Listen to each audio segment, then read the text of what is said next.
berjumpa kembali dalam renungan harian GMI Ebenezer. Menjadi pengikut Kristus harus siap menghadapi segala macam tantangan. Ketika pencobaan datang, persoalan datang, Tuhan siap menolong kita. Kita berdoa. Kami percaya Engkau selalu beserta dengan kami. Engkau juga selalu menolong kami dalam segala situasi kondisi apapun. Engkau tidak pernah tinggalkan kami. Kuatkan kami untuk kami menjadi orang-orang yang setia, sama seperti Engkau setia sampai mati. Oh Tuhan, tuntunlah langkah hidup kami. Berkatilah firman-Mu pagi ini yang akan kami dengar, menjadi firman yang memberi kekuatan kepada kami untuk terus tetap setia kepadamu. Di dalam dan demi Yesus Kristus kami berdoa dan mengucap syukur. Amin. Pagi ini kita akan bersama-sama merenungkan satu tema firman Tuhan, menderita karena Kristus. Bapak Ibu serta saudara-saudari, pada zaman sekarang ini juga kita sudah merdeka, kita hidup di zaman milenial, tetapi masih saja ada persoalan-persoalan yang sering kali mengacaukan persatuan bangsa dan negara kita. Bahkan agama sering kali dipakai sebagai alat untuk pemecah belah. Banyak orang selalu berpikir orang Kristen itu orang minoritas, sehingga banyak tekanan, banyak hal-hal yang terjadi di tengah-tengah hidup orang Kristen, seolah-olah hidup orang Kristen tidak mengalami kebebasan. Jika ini terjadi bagi kita orang Kristen, apakah kita harus melawan dan memberontak? Kita punya hak yang sama karena kita sebagai rakyat Indonesia. Tetapi ingatlah, Tuhan Yesus selalu mengajarkan kepada kita untuk tetap hidup dalam kasih. Demikian juga Rasul Petrus mengingatkan kepada jemaat yang dia layani, jemaat-jemaat di Asia, supaya jemaat tetap bertahan dalam penderitaan dan kesulitan.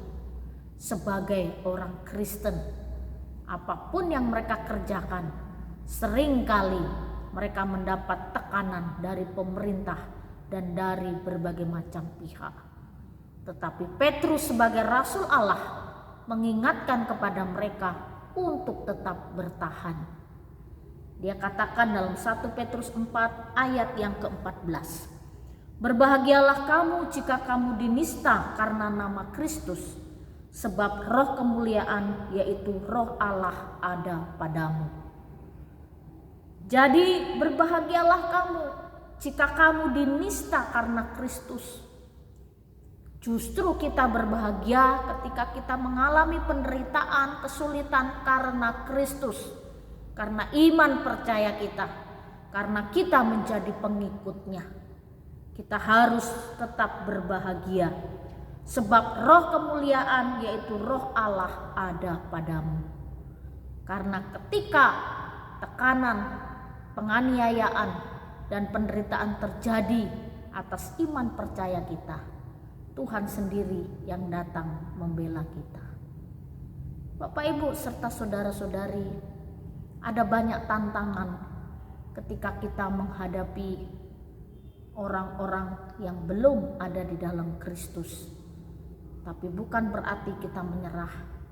Hadapi dengan kasih, dengan tetap beriman, bukan dengan cara-cara yang justru merugikan orang lain.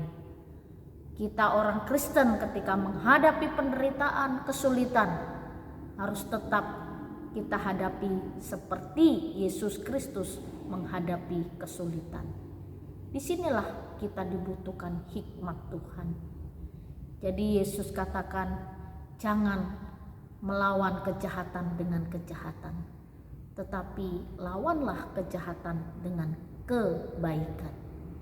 Demikian juga sebagai orang Kristen, meskipun dalam kesulitan, penderitaan, apapun yang terjadi, kita harus tetap berbahagia.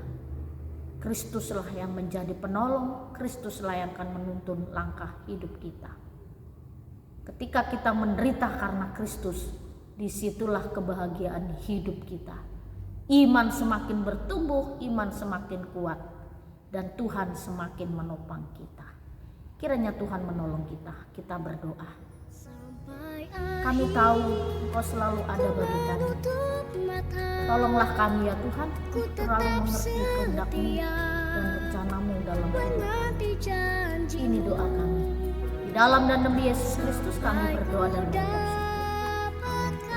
Selamat pagi, Tuhan Yesus memberkati.